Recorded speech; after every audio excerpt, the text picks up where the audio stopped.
तो यहाँ सारी चीजें विश्वास के ऊपर कायम है, और ये चार्ट हमें बता देता है। तो क्या गोल्ड के ऊपर से विश्वास खत्म हो रहा है? नहीं, कह सकते हैं कि ये अमाउंट किसी और जगह जा रहा है। 30 मिनट्स के टाइम फ्रेम पे दो दो IFCs का बनना कोई छोटी मोटी बात तो होती नहीं है। ये क्या है? जब भी ये अपने स्ट्रक्चर्स को ब्रेक कर रही है, यहां पर एक IFC बन रही है। जब भी स्ट्रक्चर को ब्रेक कर रही है, IFC बन रही है। ठीक है, जब भी अपने स्ट्रक्चर को ब्रेक कर रही है, IFC बन रही है। तो ये बेसिकली सारा खेल जो है इंस्टीट्यूशनल FII DII इन जैसे लोगों की वजह से है ये सब, जिन्हें लगता है कि किसी और एसेट में ज़्यादा दम है तो यहाँ से निकालो, वहाँ घुस जाओ। अरे वैसे भी बड़ा अच्छा मूव यहाँ निकल ही चुका था। तो अब इसको कैसे सॉल्व करेंगे?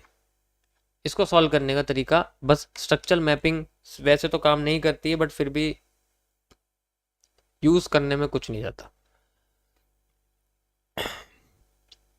ये एक सेंट्रल कैंडल है, इसके ऊपर का हिस्सा इसके नीचे के हिस्से के बराबर है, और करंटली मार्केट अभी यहीं घूम रही है। This is the mini reversal area as on the central zone. बस इसके बेसिस पे मैं और कुछ नहीं कह सकता, और कुछ भी नहीं हो सकता। अभी मैं सिर्फ करंट स्ट्रक्चर को देख के बोल सकता हूँ पहले क्या हो रहा है, इसके बेसिस पे कुछ नहीं कर सकता। आप खुद देख सकते हो, नीचे भी फेक आउट है, ऊपर भी फेक आउट है, फिर दोबारा ऊपर फेक आउट है। ऐसे कंडीशन तो ना के बराबर होती है मार्केट में, आसानी से मिलती नहीं है ऐसी। क्योंकि ऐसा कभी देखा तुमने? हैं?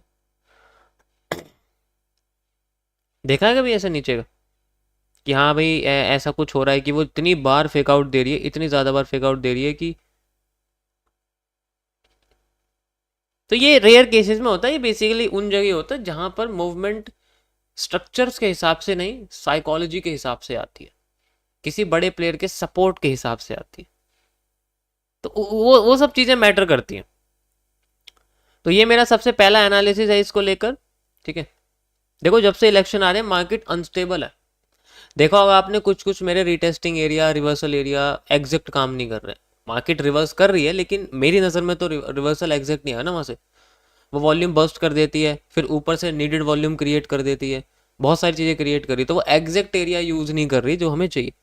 तो ऐसे कंडीशन में होता है कि हम लोग ना सिर्फ मार्केट में ऐसे जोन यूज़ करें जैसे कि सेंट्रल एरिया हो गया, CCC वाले जो कॉन्सेप्ट होते हैं ज़्यादातर वो यूज़ कर सकते हैं हम लोग। स्ट्रक्चरल एनालिसिस नहीं कर सकते हम, इन पे भरोसा नहीं कर सकते। जो ये चीज़ें होती हैं इन पे भरोसा नहीं करा जा सकता इस वक्त, इन पे बिल्कुल भरोसा नहीं किया जा सकता।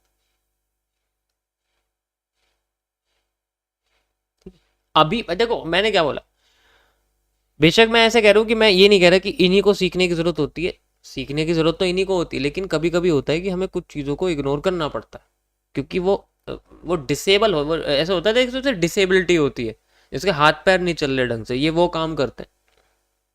तो इसलिए जब तक मामला ठंडा नहीं होता, सेंट्रल जोन कॉन्सेप्ट CGC हम लोग यूज कर सकते हैं, सेंट्रल जोन कॉन्सेप्ट, और उसके बेसिस पर ज़्यादातर चीज़ें यूज कर सकते हैं। ओके, तो ये था मेरा पहला analysis. This is just my point of view and I am sharing it on Telegram channel and WhatsApp, जिसका लिंक आपको यहाँ लाइव चैट में मिल जाएगा, जाके चेक कर सकते हो। ठीक है, ये गोल्ड का था। मेरी जेब से पैसा किसी और की जेब में जा रहा है, इसका मतलब वो मुझे छोड़ के जा रहा है, उसे मेरे पे ट्रस्ट नहीं है। मान लो मैं एक वीडियो एडिटर हूँ और उसे मुझसे अच्छा वीडियो एडिटर मिल गया, तो वो क्या करेगा? वो ये बोलेगा, वो बोलेगा कुछ नहीं, वो अपना काम करेगा और निकल जाएगा, फिर दूसरी जगह पर पैसे देना शुरू कर देगा। मेरा तो नुकसान हो गया ना। तो ये वही चीज़ है, किसी को किसी और चीज़ से अच्छी चीज़ मिल जाए तो वहां पर फिर चला जाता है। कभी कभी होता है ऐसा, कह सकते हैं हम लोग। ओके सो अब यहाँ पर जो ये था, अब 4 आवर के जो मैं एरिया के हिसाब से आपको बताता हूँ, इसमें आप देख ही सकते हो जैसा कि मैंने आपको एक्सप्लेन कर ही दिया है कि जिस just FII and DII, foreign institutional investor and domestic institutional investor, the candle they made it the FII and DII। इसका मतलब होता है foreign institutional investors and domestic, domestic मतलब within the country, foreign मतलब outside, outsider, ठीक है। तो combined move होता है ये बेसिकली जब भी एक्टिव होते हैं, जब कोई बड़ा इवेंट आने वाला होता है ये तभी एक्टिव होते हैं, बाकी एक्टिव नहीं होते। कोई बड़ा इवेंट आने वाला हो, कोई इन्फ्लेशन रेट के अंदर कोई चेंजेस हो, कोई रेपो रेट के अंदर कोई चेंजेस हो, तो वो सारी चीज़ें इफेक्ट होती हैं, ये सब बाहर आते हैं निकल के, ऐसे निकल के आते हैं, जैसे सांप बिल से बाहर आता है ना, हाँ मेरा खाने का टाइम हो गया है क्योंकि मेरे को भूख लग रही है, ऐसे होते हैं। अब इसके हिसाब से देखा जाए तो मैंने बहुत पहले, बहुत पहले तो नहीं, लेकिन मैंने एक 4 आवर के टाइम फ्रेम पे एक लाइन बनाई थी, मैं वो लाइन आपसे शेयर करना चाहता हूँ।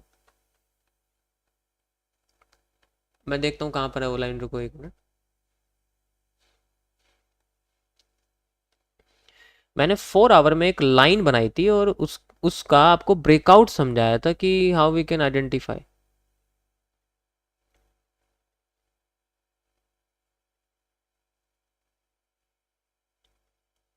ये याद है आप लोगों को? मिल गई। ये 4 आवर के टाइम फ्रेम पे मैंने पहले, बहुत पहले बताया, क्योंकि देखो ये लार्जर टाइम फ्रेम होते हैं और इनमें इफेक्ट तभी आता है जब कोई बड़ी न्यूज़ होती है इनके हिसाब से। तो यहाँ पर अगर आप देखोगे तो आपको एक चीज़ दिखेगी, कहाँ चला गया, कि यहाँ पर देखोगे तो ये प्राइस देखो आप कितना चल रहा है 2718, और ये देखो यहाँ पर तुम्हें ब्रेकआउट दिखेगा नीचे की साइड, ब्रेकडाउन। ये सबसे पहला ब्रेकडाउन था, मैंने बोला था कि ये बहुत बड़ा मेजर ब्रेकडाउन है हमारे लिए। और अब इसकी रिटेस्टिंग करके वो नीचे आई है, ऊपर नहीं गई, इसका हाई क्रॉस नहीं कर पाए वो, लेकिन रिटेस्ट करके नीचे आ गई। तो अभी जो आपको स्ट्रक्चर दिख रहा है बेसिकली वो यही दिख रहा है, ठीक है।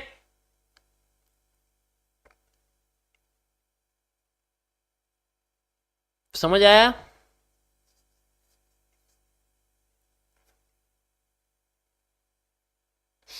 उसके हिसाब से इसमें ब्रेकडाउन हमें दिख चुका है और वो इस तरीके से नीचे लेके आ रही है, यानी कि मार्केट ने अपना माइनर चेंज ऑफ करेक्टर कर दिया अकॉर्डिंग टू दिस। एक माइनर चेंज ऑफ करेक्टर हो चुका। अब मैं आपको थोड़ा सा पीछे लेके चलता हूँ, देखो बिल्कुल नीचे, बिल्कुल यहाँ से, ठीक है, जहाँ से एक कर्व बनना शुरू हुआ था। तो सबसे पहले पैटर्न जो मार्केट को उठा रहा है that is a spinning top and hammer. ध्यान से देखो, स्पिनिंग टॉप हैमर, ओके, ध्यान से समझना मैं जो कह रहा हूं, हैमर स्पिनिंग टॉप। ओके ये देखो स्पिनिंग टॉप, ठीक है। और आते हैं यहां पर, देखो ये लो आ गई। अब देखो हैमर स्पिनिंग टॉप, हैमर के साथ स्पिनिंग टॉप है, उसके बाद अगेन स्पिनिंग टॉप। देखो स्पिनिंग टॉप उठा रहा है मार्केट को, देख रहे हो, क्योंकि वो डुअल डायरेक्शनल है तो वो बेसिकली ऊपर की साइड क्लोज कर रहा है कैंडल अगली, तो वो ऊपर ही जाए जा रही है बार बार। इसी तरीके से यहाँ पर भी देख सकते हो आप, हैमर स्पिनिंग टॉप्स, ये देखो स्पिनिंग टॉप्स हैं बुलिश एनगल्फिंग वाले। तो यहाँ पर बेसिकली वही रिपीटेशंस हैं कैंडल्स के, और देखो हैमर हैमर एंड नाउ, ऐसे करते करते करते करते फिर से नीचे देखो आपको दिखेगा यहाँ पर फिर से स्पिनिंग टॉप्स हैं और हैमर है। देखो स्पिनिंग टॉप्स हैमर, ऐसे करते करते ये ऊपर जा रही है और ऊपर जा रही है। एंड नाउ अभी जो यहाँ पर हमारे सामने दिख रहा है वो है हमारा एक minor change of character, that is ये रहा। जितने भी स्पिनिंग टॉप्स हैं वो हमारे लिए माइनर चेंज ऑफ कैरेक्टर की तरह काम कर रहे हैं अभी फिलहाल के लिए, ये हमारे पास। तो ये पहला तो हो गया। अब दूसरा बचता है, दूसरा मतलब दूसरे के लिए ये रहा, ये मेजर है। मेजर मतलब बड़ा वाला, बड़ा वाला जो है, बड़ा वाला कैरेक्टर जो होता है, बड़ा वाला वो हिस्सा है ये। तो माइनर तो हो गया, माइनर का मूव एप्लीकेबल है यहाँ तक, जैसे कि मैंने आपको मेजर करके दिखाया, अभी अभी मैंने आपको वो सप्लाई मेजर करके दिखाई थी, उसके हिसाब से यहाँ पर एरिया ये इसके माइनर चेंज ऑफ कैरेक्टर का वैलिड है कि हाँ यहाँ तक मूव आना चाहिए।